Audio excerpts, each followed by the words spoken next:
Well, I trust you all had a happy 4th of July, and I took off a few days from making videos.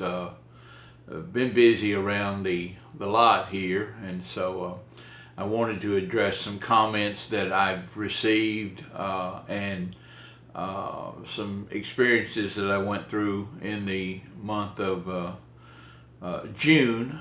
We did have a great month in June. We had our best month yet since we've opened this location just outside of Nashville, and so we had a real good month as far as unit volume go, and we made a good amount of profit as well. I want to go through, like I said, addressing some comments and I guess the first one is my telephone is ringing a lot lately, and it's about the question, how can people contact me? And first off, let me say here on YouTube, I don't offer any services outside of Tennessee. I offer a lot of information to a lot of you that are wanting to get into the car business. You're inspired about flipping or owning a dealership or whatever. I want to help in that case, but as far as what we particularly offer, we only offer access to residents of Tennessee, Middle Tennessee, not even East Tennessee, West Tennessee. We're located in Middle Tennessee, just outside of Nashville. We only cover around a 30-mile radius that we can help agents get into auctions and use some of our experience to guide them here at the lot. So if you're outside of that service area, I can't really offer access and how you can sell your cars. You're going to have to find you a local dealer there that's inspired to help those of you. It's been great for us, and I can pass along the ideas, the business model that we use, but we're strictly just located, like I said, just outside of Nashville. The only way to comment or the only way to contact me is through YouTube here or the Facebook link that I put in all of my descriptions that go back to my Facebook page. I cannot accept telephone calls. My primary business is working with my son here and running a dealership and taking care of day-to-day business that support my life. And so I don't earn any income, very small amount that YouTube pays for these videos, which is not the reason that I do it. I do it to help people. So I don't have any income, and I really can't take the time to answer all the phone calls. I'm flattered that you do call, but I can't take the time, or I'd get nothing else done other than answer the questions of the people that want to get into the business. And so we're going to have to limit it to the comments that you make here. I will address each and every comment that I get, and hopefully it will enlighten you on the subject that you're interested in. First off, I had a comment from a young college student that wanted to know about getting into the business, his love for cars and things of that nature, and from his comment, looked as though he was like 17 years old. Most auctions are going to require that you be at least 18 to get auction access. I know that our facility here at Mannheim will not allow you to be in under the age of 18 to get to the auction yard or the facility. So yes, you're going to need to be at least 18 to do that. I have some comments that people ask me about what's the best time of year to go to an auction, and there is no better or worse time to go to an auction, because you got to remember that an auction is just a facility. It's an outlet. The market is driven by the sale of cars. New car sales drive the auction. Some used car sales drive the auction. But auctions are geared around selling the inventory that's traded for by the dealer. They don't own any cars. And so if you've got a dealer that has a real good month in selling cars and he's taking a lot of trade-ins, he's going to take them to the auction and dispose of them if they're not in his retail market to sell the used cars. So auctions, there's no better or worse time to go to an auction, because like I said, the bigger the auction, the more chances you have to pick up a good buy. These smaller public auctions, I don't go to public auctions because generally the public doesn't know anything about an automobile. They just know how much money they have to spend, and of course they want as much automobile as they can get, but they're not really, they have absolutely no way of judging a market. And that brings me to another point here that I really want to go over that happened to me just this past Tuesday at auction. I'm a seasonal buyer. Most of you know, I buy boats, motorcycles in the spring and summer, or actually buy them in the winter and then sell them at their peak value in the spring and the summer. And so I like to do that, and I want to give you an example of what people think that can, it blew my mind, but I'm used to having my mind blown. And this past weekend, or this past week at auction, I had scoped out a boat. The last boat I had, I made around $3,000 profit off of it. Got it for $1,200, sold it for $45. Just after a cleanup, not much money I had spent on it at all, so it was a good flip for me. So I look at boats a lot, convertibles and things of that nature.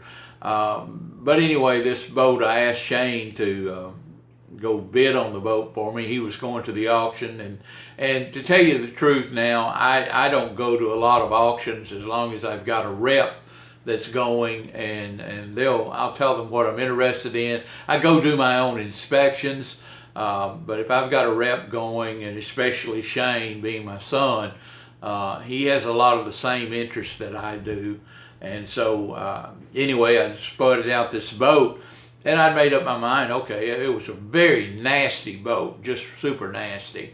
It was a 2008 Tahoe, and I mean, this thing was just absolutely filthy. It was going to take a good 2 or 3 days just to get it cleaned up. And you still didn't know if the motor even operated on the boat. You don't know that when you're buying one at auction. So it's a huge risk when you're buying a boat and even a motorcycle at an auto auction, because they're always sold as is, and there's no guarantees to whether they're even running or not. So this boat, I'd made up my mind, okay, well, I'll give a couple of $1,000s for it. If it goes to the extreme of $3,000, I'll wait and see what the market's going to do on it, or the auction's going to do on it. And so anyway, it was the last item that ran through the auction. And I mean, the auction that day had 2,700 vehicles in it. And Shane, which I was so thankful for, he stayed until the very last item running, and it was the boat. So he had a floor. He had asked me about my floor on it, or my peak. And I said, give a couple of $1,000 for it, but I never know within 10, 15%.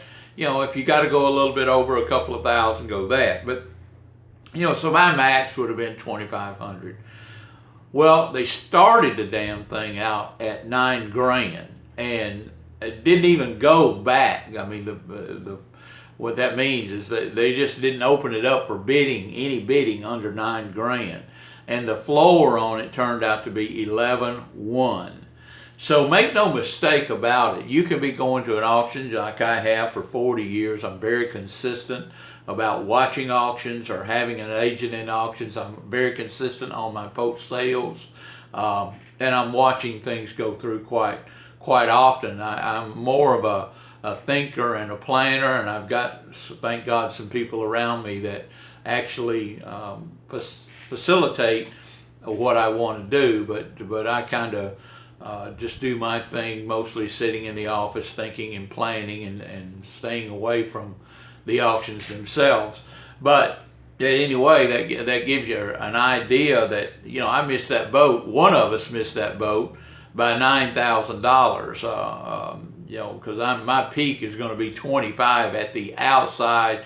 They've got a floor of 11.1, so there's a long way that they're going to have to come, or anybody's going to have to come. Number one, they're going to have to get the boat cleaned up, looking good, and they're going to have to back it up, I think, before they ever even get close to halfway to $11,000. So my reason for saying that is just because the vehicle is at an auction, it doesn't mean that you're going to steal it. A lot of times you do, but a lot of times you don't. And this boat was a repossession, by the way, so you know, it had all the makings that said it's going to go cheap, but it did not go cheap. As a matter of fact, it did not go at all, because most people are standing around. I think everybody was amazed to see that it had an $11,000 floor on it.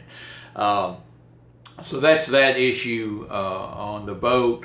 Like I said, I've gone through the contacting, the age group. Now, I had a gentleman, a very nice gentleman, compliment me on the,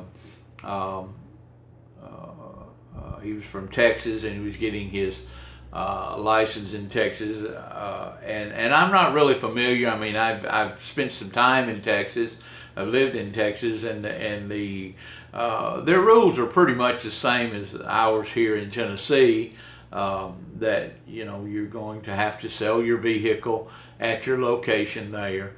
I'm not even sure if Texas does require a pre-licensing course or not. I wasn't in the car business when I was in Texas. I followed cars, but I wasn't in the car businesses. So you'll need to search out your own information there in Texas, because I don't want to misguide you. Like I said, as far as calling, I just do not have the time. I'm very involved. I'm hopefully building a new shop at our location, starting that any day. Of course, I've got cars coming and going here, and I've got a lot of agents here that hopefully get a little information from me. The last thing I want to talk about on this video is the cars that you buy. A lot of people make just, gosh, damn, they make just such a big, huge deal out of going and buying a single car. You know, I've always said this, and it was instilled in me when I was younger. There's an ass for every seat. You want to have a clean car. It doesn't matter whether it's you know, a Isuzu, a Fiat, or whatever it is. There's a market for it.